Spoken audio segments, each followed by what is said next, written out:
다 찾으셨나요? 네. 찾기 어려우시면 주보에도 나와 있으니까요. 편하게 보시면 됩니다. 네, 다 찾으셨죠? 다 같이 합독하시겠습니다. 내게는 여호와의 영이 크게 임하리니 너도 그들과 함께 예언을 하고 변하여 새 사람이 되리라. 이 징조가 내게 임하거든 너는 기회를 따라 행하라. 하나님이 너와 함께 하시느니라. 너는 나보다 앞서 길갈로 내려가라. 내가 내게로 내려가서 번제와 화목제를 드리리니 내가 내게 가서 내가 행할 것을 가르칠 때까지 7일 동안 기다리라. 그가 사무엘에게서 떠나려고 몸을 돌이킬 때 하나님이 새 마음을 주셨고 그날 그 징조도 다 응하니라. 아멘. 성스러운 주일 아침에 거룩하신 주의 지으신 사랑하는 소망교회 성도님들 한 분 한 분마다 하나님의 사랑과 은혜와 축복이 넘쳐나시기를 진심으로 축원합니다. 봄의 첫걸음을 걷는 3월입니다. 옆에 있는 분들에게 주 안에서 따뜻한 3월 되세요라고 인사하시기 바랍니다. 주 안에서 따뜻한 3월 되세요. 네, 정말 기온이 따뜻한 만큼 우리 마음도 따뜻하고 또 우리의 주변 환경도 풀리는 그런 은혜의 시간들이 다 되시기를 바랍니다. 네, 지난주에 이어서 사무엘상을 이어서 살펴보고 있습니다. 구약시대에서 기름을 부어 바르는 것은 아주 매우 의미 있는 행동이었습니다. 사람이나 또 성소의 기물에 기름을 붓고 성별하는 일은 다른 이방 종교와 다른 아주 독특한 행동이었습니다. 하나님을 섬기며 살아가는 이스라엘 백성의 민족의 지도자요, 하나님의 대리자이신 제사장과 왕, 그리고 선지자의 임직식에는 항상 그 머리에 기름을 발라 그들의 정당성을 세워 주었습니다. 예를 들면 제사장의 경우에는 모세는 아론과 그의 아들의 머리에 기름을 부어 제사장직에 임명하고 또 성소의 제단과 각종 기물에도 기름을 부어 그 모두를 성별했습니다. 선지자의 경우에는 어떠할까요? 엘리야가 엘리사에게 기름을 부어 자신의 후계 선지자로 임명한 일이 있죠.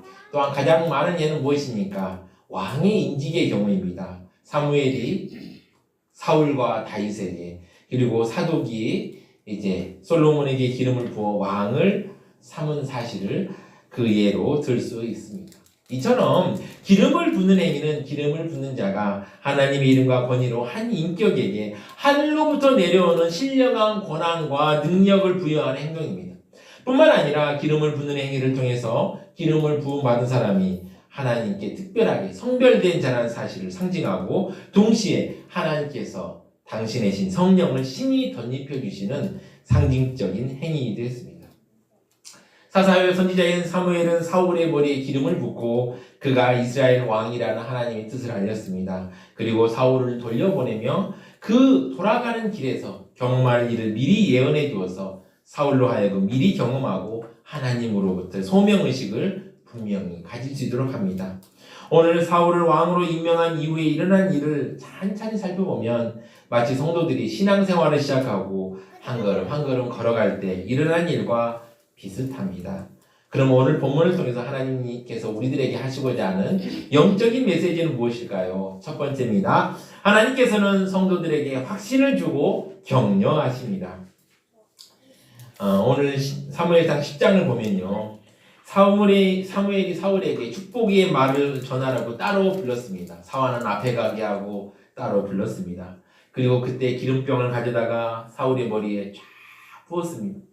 앞서도 살펴보았지만 기름을 머리에 붓는 행위는 어떤 인물을 지도자의 지위에 취임시키는 것을 뜻합니다.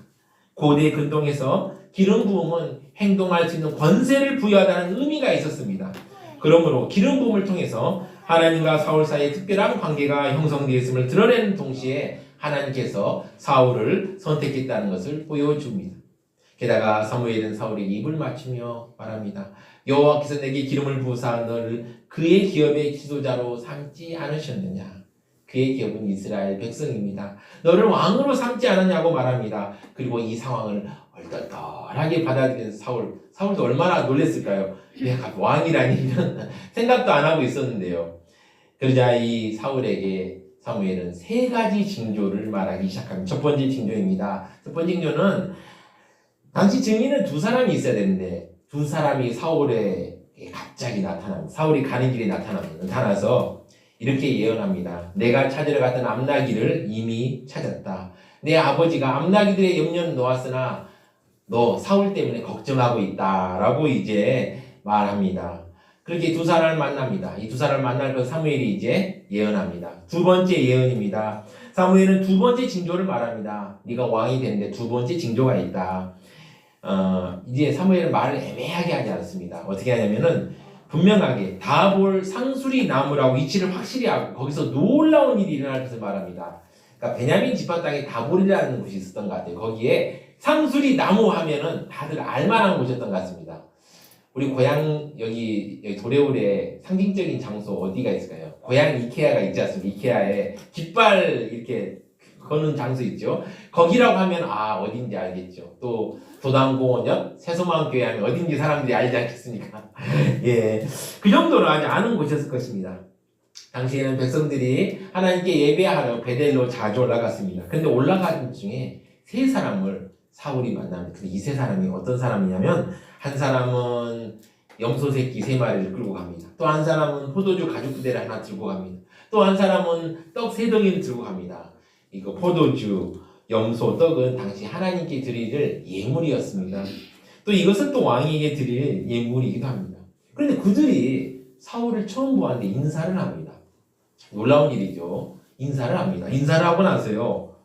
근데 뭐 그건 그렇다고 볼 수 있어요. 우리가 지나가다 보면 이제 길 가다 보면 안녕하세요 인사할 수 있잖아요. 그런데 갑자기 사울과 사울에게 떡 2덩이를 줍니다. 사무엘은 이건 이런 징조가 있을 것이다 라고 말합니다. 지금 사울은 음식이 없는 상태로 먼 길을 떠나야 했습니다. 피곤하고 힘든 상황이었겠죠. 그 사람들이 전해주는 떡 2덩이는 힘이 되었을 것입니다. 이렇게 두 가지 징조에 대해서 말한 뒤에 사무엘은 세 번째 징조를 말합니다. 사무엘은 사울이 하나님의 산에 이를 것이라고 말합니다. 이곳은 사울의 고향입니다. 즉, 왜 하나님의 산이라고 불렀냐면 사울의 고향인 기브아에 산당, 지금 예배당이 있었기 때문입니다. 하나님을 섬기며 예배하는 곳이 있었기 때문입니다. 사울의 고향인 기브아는 산과 언덕으로 이루어진 구릉지대죠. 산지도 아닌, 그렇다고 평지도 아닌 그런 아주 구릉지대였습니다. 사진 하나 보여주실까요? 네, 이런 곳입니다. 네, 이렇게 그냥 너무 이렇게 높은 산지도 아니지만 또 그래서 평지도 아니잖아요. 그렇죠. 이런 곳이었습니다. 근데 여기에 블레셋 사람들의 영문이 있었다. 블레셋 사람들 수비대가 거기 딱 있었는데요. 이 수비대 앞에 선지자 무리가 저 멀리 산에서 산당에서 막 내려오는데 비파와 소고와 저 막 이렇게 수금을 연주하며 막 찬양하고 예언하면서 내려올 것을 만날 것이라고 했습니다. 그 당시는 이제 지금은 기타이지만 그 당시는 뭐 여러 가지 악기가 있었겠죠. 그 악기들을 다 동원해서 막 찬양하며 내려오면서 막 예언하고 온다고 합니다. 그런데 여기에 사무엘이 말을 더합니다. 그 사람들을 만나자마자 내게도 여호와의 영이 크게 임하리니 너도 그들과 함께 예언을 하고 변하여 새 사람이 되리라. 여호와의 영 성령이 크게 임하게 될 것이고 그렇게 되면 사울 너도 함께 예언을 하고 하나님의 신에 감동되어 새로운 사람이 될 것임을 말합니다. 신약 시대에서는 예수님께서 약속하신 대로 성령이 오셨죠.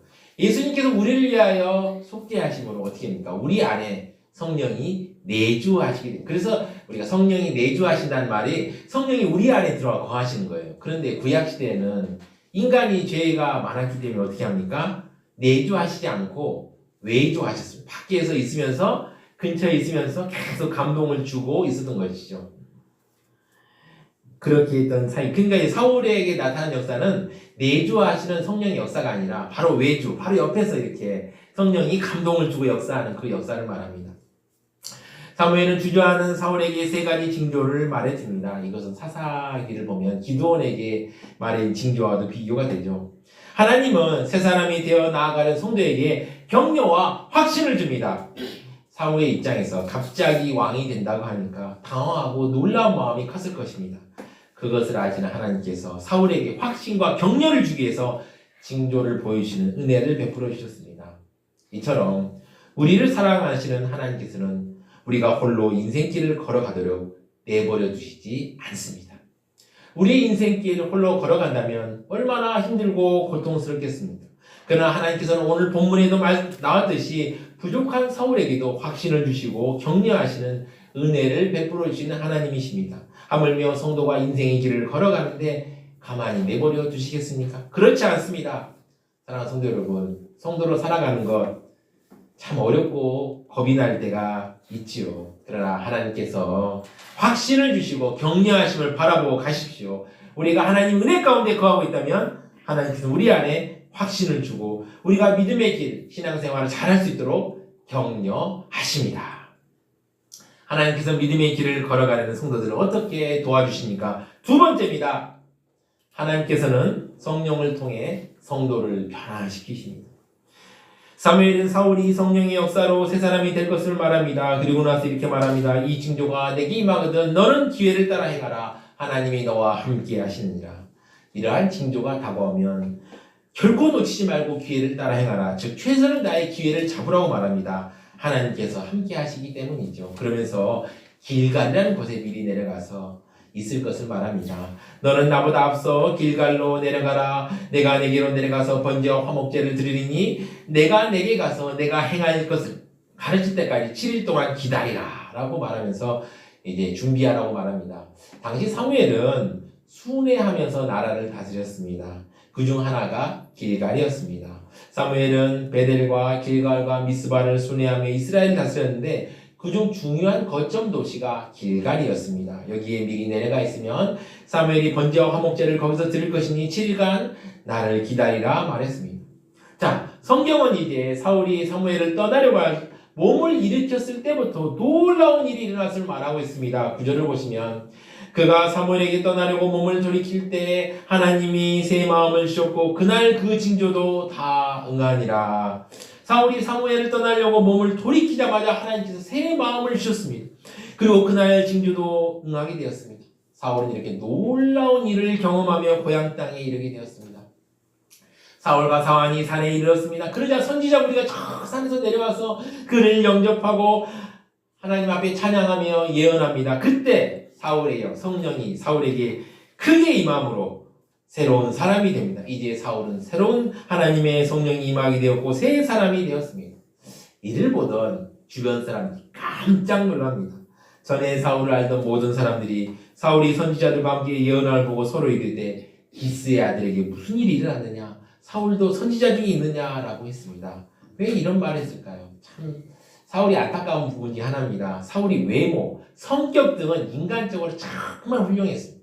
정말 키도 크고 잘생기고 겸손하고 사람 좋고 친절하고 좋은데 아쉬운 점이 하나 있었어요. 왜냐하면 영적인 지식이나 하나님에 대해서는 무관심하거나 잘 알지 못했습니다. 그러니까 그런 사람인지 동네 사람들이 다 알고 있는데 이 사람이 갑자기 예언을 하니까 막 놀라는 거예요.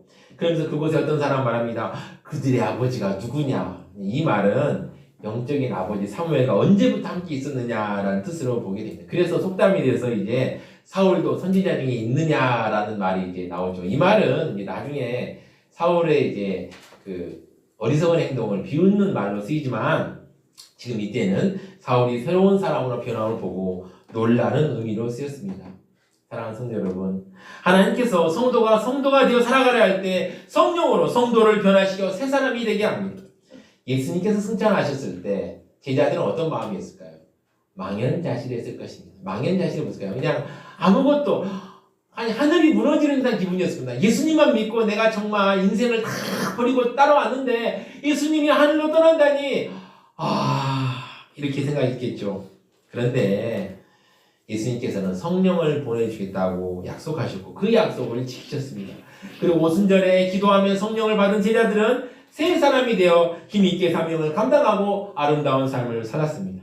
하나님께서는 왕으로 살아갈 사울에게 부어주신 은혜보다 더 큰 은혜를 오늘날 예수를 믿고 믿음으로 살아갈 성도들에게 부어주셨습니다. 얼마나 마음이 든든합니까? 그러나 우리는 우리의 힘으로 신앙생활을 하려고 하기에 항상 실패합니다. 또한 우리는 신앙생활을 잘하기 위해서 어떤 특별한 것을 찾곤 합니다. 그렇게 우리에게 주어진 은혜를 잊고 살 때가 많습니다. 미국 캘리포니아 중가주에 가면 캐스트 허슬이라는 중세성 모양의 대저택이 있습니다. 사진 하나 보여주실까요? 네, 이런 놀이동산 같은 큰 성이 큰 곳이죠. 이게 한 사람의 집이었습니다. 옛날에는. 지금은 이제 돈 받고 들어가면 이제 관람할 수 있는데, 하여튼 옛날에 한 사람 집인데 이 집주인이 이름이 허스트라는 사람이었어요. 근데 이 사람 취미 중에 하나가 그림을 수집하는 거예요. 이렇게 큰 저택을 갖고 있으니 돈이 얼마나 많겠습니까? 그래서 어느 날 이제 여러분 보시면 그림책이라는 게 있지 않습니까? 그림이 이제 큰 그림이 아니라 짧게 이제 그림 복사돼서 나온 책들이 있죠. 저도 이제 본가 가면 그런 책들이 있습니다. 그래가지고 가끔 보는데 이제 그런 그림을 보다가 이 그림을 사고 싶다는 그림이 있었습니다. 그래가지고 이 그림을 막 사려고 오랜 시간 막 애를 썼는데 사지 못했습니다. 나중에 알고 보니까 그 그림이 자기 집 창고에 있었습니다. 자기 집에 있는지도 모르고 찾았던 것입니다. 허스처럼 우리도 이런 실수를 합니다. 예수님의 피의 공로로 하나님의 용서와 용납을 받게 되었습니다. 성령께서 우리의 눈을 밝혀주실 이 엄청난 사실을 믿게 하셨습니다. 창세기 처음에 이런 말씀이 나옵니다. 창세기 1장 2절을 보시면 땅이 혼돈하고 공허하며 흑암이 깊음에 있고 하나님의 영은 수면 위에 운행하시니라. 여기서 운행하신다는 건 어떤 뜻일까요? 독수리가 높게 뜹니다. 하늘 높게 뜹니다. 높게 떠서 절벽 위에 자기의 둥지를 바라봅니다. 그 안에 뭐가 있습니까? 새끼들이 있죠. 높은 곳에 새끼를 바라보면서 혹시 어떤 놈이 와서 우리 새끼를 건드리지 않나라고 막 살펴보는 그런 형상을 운행하신다라고 이제 표현하는 것입니다. 무질서하고 혼돈과 공허가 가득한 세상을 내려다보며 이렇게 성령께서 일하셨습니다. 그렇게 성령께서 운행하시며 은총을 베푸실 때 하나님이 의도하시는 창조적인 질서가 잡히게 되었습니다. 사랑하는 성도 여러분, 성도로 살아가는 것 힘드실 때가 있는 줄 압니다. 어찌 보면 또 이럴 때가 있죠. 나는 성도로 살아가고 있는데 왜 내 마음에 공허함과 혼돈의 무질서가 내 삶을 지배하고 있을까라고 생각할 때가 있습니다. 그러나 걱정하지 마십시오. 예수님께서 예수를 믿는 여러분들 안에 내주하고 있습니다. 여러분 안에 성령님이 우리를 완전히 지배하도록 우리의 마음을 성령님께 내어줍시다. 그런 것 같아요. 예수를 믿고 예수를 주로 고백하고 나아가는데 아직도 내 마음의 왕좌를 딱 보면 내가 앉아있는 경우들이 참 많습니다. 이 시간 내 마음의 왕좌를 주님께 내어드립시다. 내어드리고 주님께서 내 삶을 역사하도록 맡겨주십시오. 살다 보면 삶이 표류하고 고난을 당할 때가 있습니다. 또 낯선 장소에 불시착할 수 있습니다. 참 인생이라는 배가요, 항해를 하다 보면 우리가 생각보다 남초에 걸리기도 하고 또 뻘 아시죠? 예. 옛날에 이제 서해안 쪽 가보신 분들 아시게, 뻘 한번 탁 빠지면 빠져나오기 참 어렵잖아요. 이 뻘 속에 갇힐 때가 많습니다. 배가 뻘 속에 다 갇히면 어떻게 해야 됩니까? 자기 힘으로 막 윙윙 한다고 이게 나갈 수 있습니까? 못 나가잖아요. 뻘 속에 갇혔는데 어떻게 나갑니까? 기다리는 무엇입니까? 물이 와서 차야 배가 뜨지 않습니까? 마찬가지입니다. 인생의 삶을 살면서 뻘 속에 갇혀있다고 생각할 때 이걸 극복할 수 있는 유일한 방법은 성령의 흘러넘치는 역사를 구하는 것뿐입니다. 그때 우리는 인생의 어려움을 극복할 수 있습니다. 우리 안에 내주하고 계시는, 안에 계시는 성령님께서 힘있게 역사하도록 우리 한번 기도하는 마음으로 다 같이 찬양 하나 하시겠습니다. 찬송가 458장 너희 마음에 슬픔이 가득할 때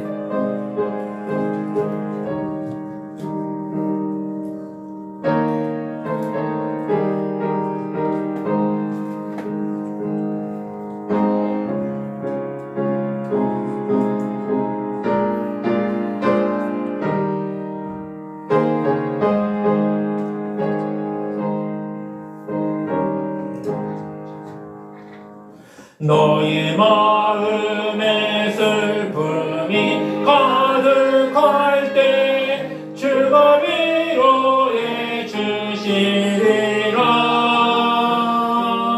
아침 해같이 빛나는 마음으로 너 십자가 지고 가라. 참 기쁜 마음으로 십자가 지고 가라. 내가 기쁘게 십자가 지고 가며 슬픈 마음이 위로받네. 때를 따라서 주시는 은혜로서 가란 심령의 힘을 얻고 주가 언약한 말씀을 기억하고 너 십자가 지고 가라. 참 기쁜 마음으로 십자가 지고 가라. 내가 기쁘게 십자가 지고 가면 슬픈 마음이 위로받네.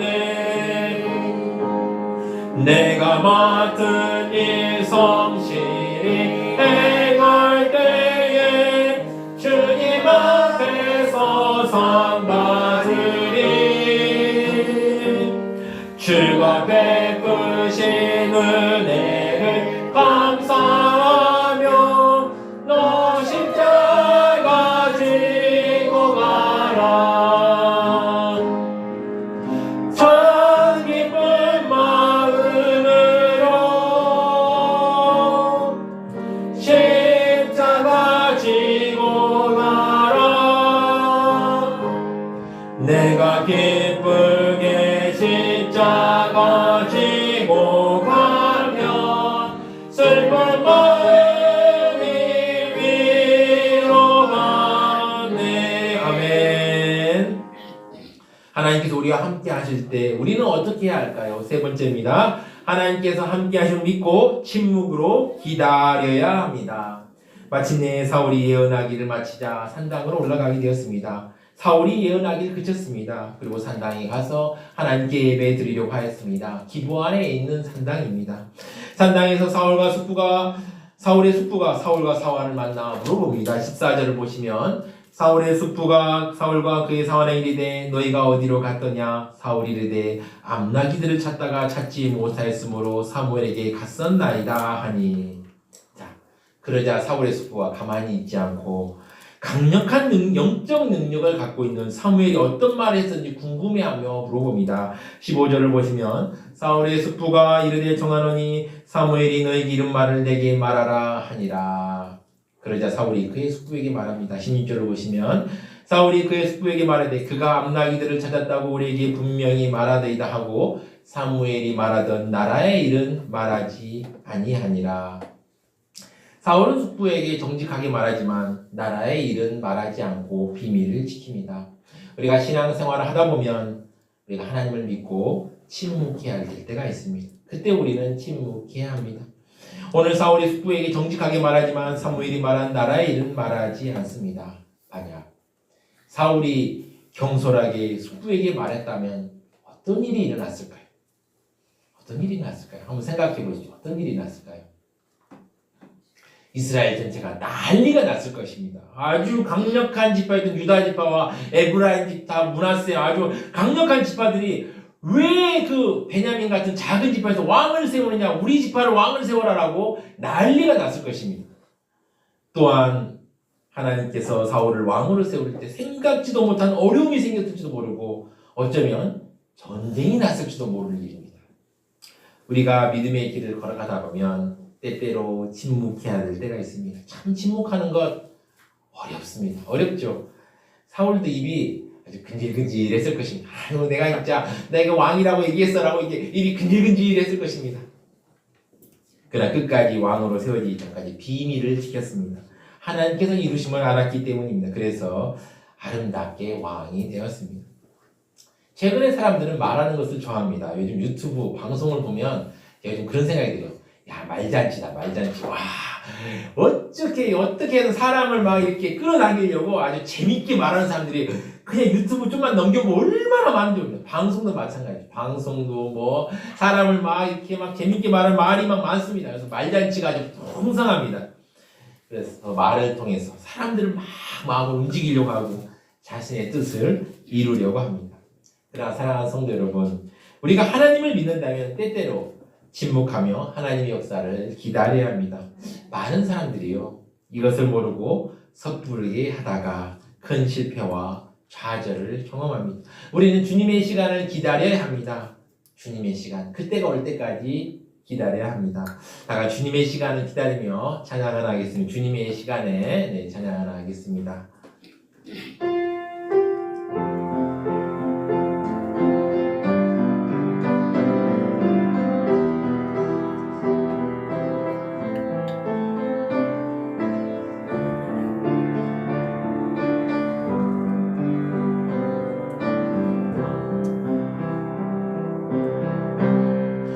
주님의 시간에 그의 등이 이뤄지니 기다려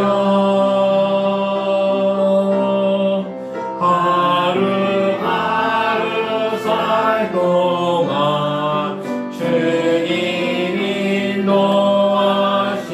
인도하시니 주 뜻 이룰 때까지 기다려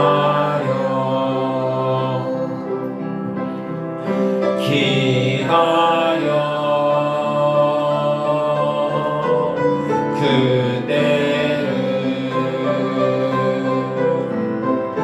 그의 등이 이뤄지니 기다려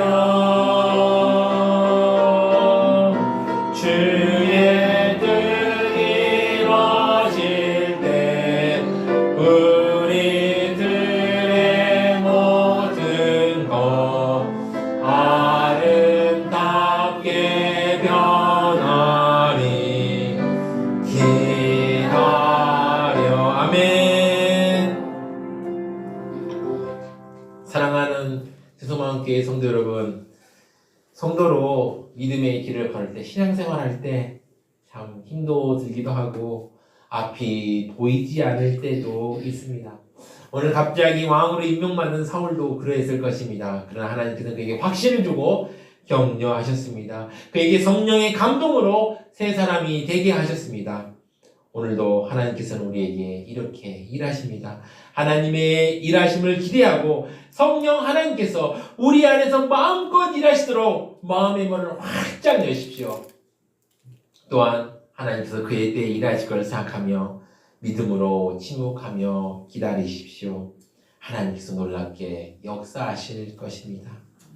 오늘 이 말씀을 듣고 우리 모두가 하나님의 뜻과 경륜과 섭리에 따라 믿음으로 살아간다면 우리의 삶은 하나님과 아름다운 관계를 맺으며 항상 거룩하고 존귀한 삶을 살아가게 될 것입니다. 하나님은 여러분들을 존귀하게 쓰실 것입니다. 하나님의 은혜 안에서 믿음으로 승리하시는 사랑하는 스마트교회 성도님들 되시기를 진심으로 축원합니다. 합심하여 기도하시겠습니다. 세 가지 기도 제목을 두고 합심하여 기도하시겠습니다. 하나님께서 허락하시는 확신과 격려를 경험할 수 있도록 기도 부탁드리고요.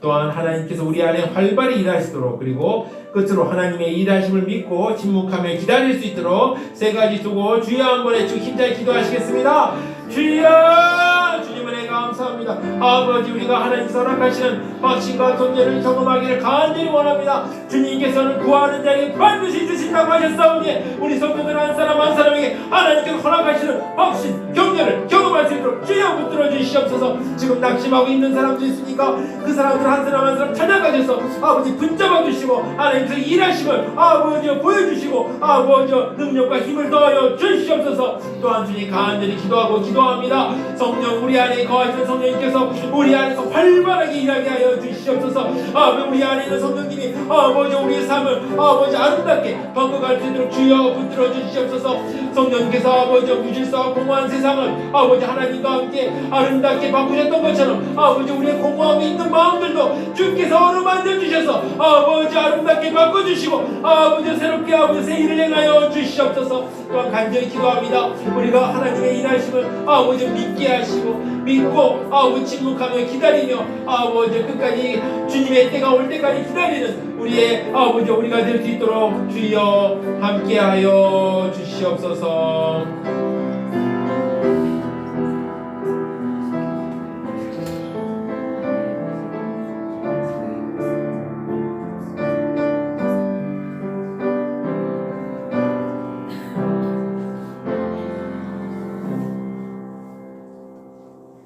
성도가 성도로 삶을 살아가는 것을 기뻐하시는 하나님 아버지, 오늘 사울이 확신과 격려를 경험하며 성령을 통해 새 사람이 되고 나아가 믿음으로 침묵하며 기다리는 것을 보게 하시니 감사합니다. 우리가 믿음의 길을 걸어갈 때도 이런 은혜가 임하도록 역사하여 주시옵소서. 우리 주 예수 그리스도의 이름으로 기도드립니다. 아멘.